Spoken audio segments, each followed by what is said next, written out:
All right. Good afternoon, everybody. Welcome to the briefing on the 2009 H1N1 virus. As you can see, Secretary Napolitano is joined today by Secretary of Education, Secretary Duncan, and with us is also DHS Chief Medical Officer, Dr. Joan Kramer.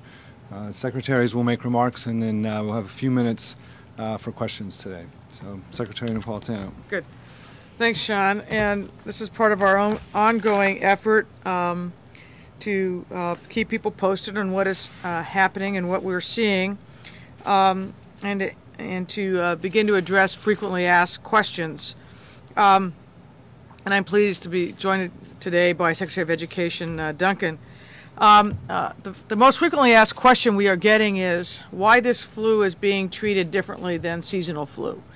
In other words, you don't normally see the Secretary of Homeland Security talking about the seasonal flu outbreak. And the answer is because this is a new strain of flu. And during seasonal flu, which we have every year, and unfortunately, it does end up resulting in the hospitalization usually of about 200,000 Americans, about 35 to 36,000 fatalities. That's the normal with seasonal flu.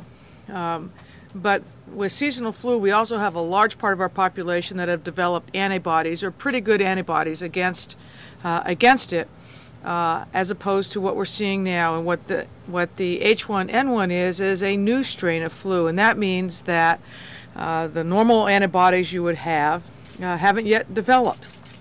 And that's why, for example, you will see a population affected like previously healthy adults that wouldn't be affected as strongly with a seasonal flu. So that's why all of the precautions. And because this is a new strain of flu, the scientists are still figuring out the epidemiology.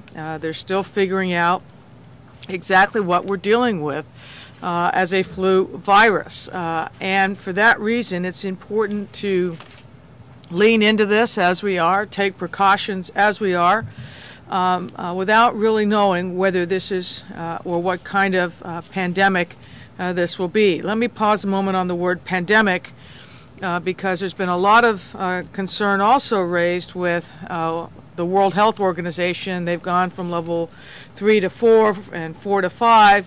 What happens if they go to level 6? Well, a couple of things. One is what those numbers represent is how widespread around the world a new virus is. In other words, when we're at level 6, it means it's in a lot of places. Now, we already know it's in the United States. It's been in the United States the last week, so we've already been undertaking precautions. What the levels do is tell countries that don't yet have any illness the things they probably ought to be preparing for, because they better expect that it's going to get there sooner or later. So if this goes to level 6, you will hear me say, as I've said, is we are already preparing as if it is going to level 6 because the virus is already in our shores. And we, again, are relying in terms of everything we have done and will do on the best that the scientists can tell us, but realize that the picture for them is changing also, and it changes regularly, and we move with that change as well. But to recap the last few days, the Department of HHS declared a public health emergency on Sunday to free up resources to begin pre-positioning antivirals and other types of personal protective equipment. That also allowed the execution of an emergency authorization that allows the antivirals to be prescribed beyond their normal population that they would be given to. We've initiated a process to move millions of treatment courses of Tamiflu and Relenza out to the states. We have a stockpile of 50 million courses. We're going to move roughly 11 million courses to the states. That movement will be complete by this Sunday. In the meantime, and since we last spoke, HHS has authorized the purchase of replacement antifuse. So even as we move antiviral out to the public or out to the states, we're replacing the national stockpile. The State Department did issue a travel advisory for non-essential travel to Mexico. We have been providing daily briefings and updates to state and local public health officials and state emergency managers, coordinating our response efforts with them and ensuring an open line of communication. We're also providing daily briefings to the private sector, keeping them updated, and then really asking them to be partners here to make sure they have looked at their continuity of business plans, and also make sure that they are thinking about their employees who may indeed, as this goes on, have to stay home from work to be either because they're sick or because they're with a child who is sick. So to be sympathetic to that. We continue to emphasize that everybody has a role here. This is a shared responsibility. The government, the private sector, government, and when I say that I mean all levels, federal, state, local, tribal, but also every individual. It's the common thing, and you're going to hear it a lot, which is cover your mouth when you cough. Wash your hands regularly and really wash them. Keep them washed. And also, if you are sick, stay away from school, stay away from the workplace, stay away from contained places like buses, airplanes, and the like where you could spread the virus. The President has requested $1.5 billion in additional funds to help with the costs associated with this outbreak of H1N1. And at his cabinet meeting this morning, he convened a special cabinet meeting to discuss the latest developments in the coordination of the government's response among all the various cabinet agencies. So that's kind of the where we are to date. If you need updated numbers and the like, we can get those to you. I want to pause a moment and say that the actual number of cases is probably not the most relevant number. The most relevant number is the number of states that the virus has been confirmed in, and I think we are at 11 confirmed states right now, with several others with suspected cases. And so that map is continually updated, and the National Operations Center, which is located here, updates those numbers twice a day. And when we say confirm, we mean confirmed by the CDC. So with that, let me introduce the Secretary of Education, Secretary Duncan, to talk a bit about how this is affecting our school-age population. Thank you so much, Secretary, and thanks so much for your leadership and hard work on this issue. We are all rightly concerned about the potential health impact of this flu, but as Secretary of Education, I am also concerned about the impact of this flu on learning. As of today, about 430 public and non-public schools are closed for reasons related to this flu outbreak. Just to put that in a little bit of context, we have almost 100,000 schools in our country, so this is less than half of 1% of our schools that have been impacted. Let me first speak to parents. The safety of your children is absolutely our number one concern. To the school superintendents and principals, I urge you to continue to take your cues from public health officials in your area, in your state, and at the Centers for Disease Control and Prevention. Health and safety have to come first. If you have a confirmed case of H1N1 flu among children or adults at your school, or if anyone at your school is personally connected to someone with the flu, like a family member, then the CDC recommends you strongly consider closing school for up to 14 days. Now to teachers. Teachers, we please ask you to think about reworking upcoming lesson plans so students can do their schoolwork at home if necessary. Have assignments ready to keep them busy and engaged for up to a week or two, including handouts or books that students can take home so that learning continues. Make sure you know how to reach your students at home in case school does close. Maybe you can continue the classroom conversation and instruction by email or online or by phone. To parents and guardians, I know it can be inconvenient when your child's school is closed.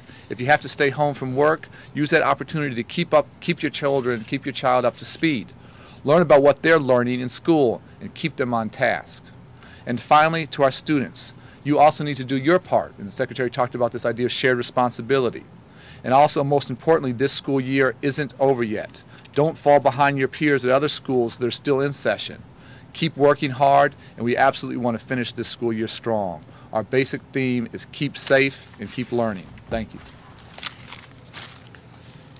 And one addition for that is if a school is closed and children or students are being asked to remain at home for parents and guardians, that means they're to remain at home.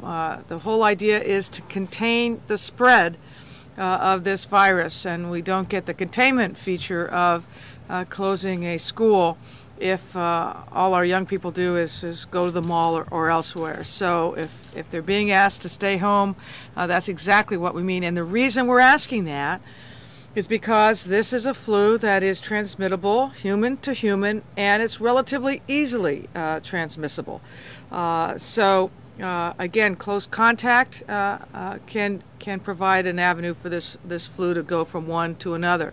That's why we're watching and have a containment strategy with all of our advice for the public at large. So with that, why don't we take a few questions? Secretary, can you talk about at what point you take broader social distancing steps in communities with confirmed cases? Again, we take our guidance from the scientists here. The safety of the American people is our number one concern. And right now we're taking the steps that we've been advised to take, but that could change, and it could change rapidly. And so everybody needs to lean forward, be on their toes, listen, not overreact, but understand that the situation could change. What could one of the changes be? I don't want to play what ifs, but for example, if you saw a lot more cases of a higher degree of severity, those would be the kinds of common sense factors that would go into such a decision. Can you talk about the difference in confirmed and unconfirmed cases, and what makes them confirmed and how many unconfirmed are there potentially? We'll get you the numbers later. There's a lot more unconfirmed than confirmed, obviously, because people are sending in samples because they feel sick, but they don't actually have the H1N1 virus. And so what confirmed means is that there's a test, and I don't know the science of it. You can ask the scientists, but there's a test that if it's positive, you've got H1N1 versus being sick with something else. That's the difference. All right. Secretary Duncan, You knew you'd get it. if it takes days for symptoms to show up, why not take more of a preemptive, a stronger, broader approach to schools in terms of why not ask some of them to close to prevent the spread instead of reacting to the spread? Well, again, we're really trying to follow the lead of the scientists and CDC, and this is their clear recommendation now. Napolitano, could I ask you one question off topic a little bit? Sure. I guess you've heard Justice Souter has announced that he is planning to resign soon from the Supreme Court. Your name has popped up on some lists as a possible candidate. Just wondering if that's something you might be interested in at some point. Oh, I'm fully engaged as the Secretary of Homeland Security. In fact, I hadn't heard that he had actually resigned, so you just broke some news for me today. Thank you. Secretary Napolitano, do you have any sort of explanation for the reason that we're seeing relatively mild cases here in the United States at this stage? No, we don't have a good reason yet. And Dr. Besser, the acting head of the CDC, was at our cabinet meeting this morning and was asked that question. And part of that is because we don't yet have a full understanding of what happened in Mexico and why the disease has taken a certain course in Mexico. And so we have, as well as the Canadians, we all have teams of scientists down there, and I think we've actually jointly stood up at least one lab to really examine what's gone on in Mexico to see if that will give us better predictive capacity of what could occur in the United States. All right, Secretary Duncan.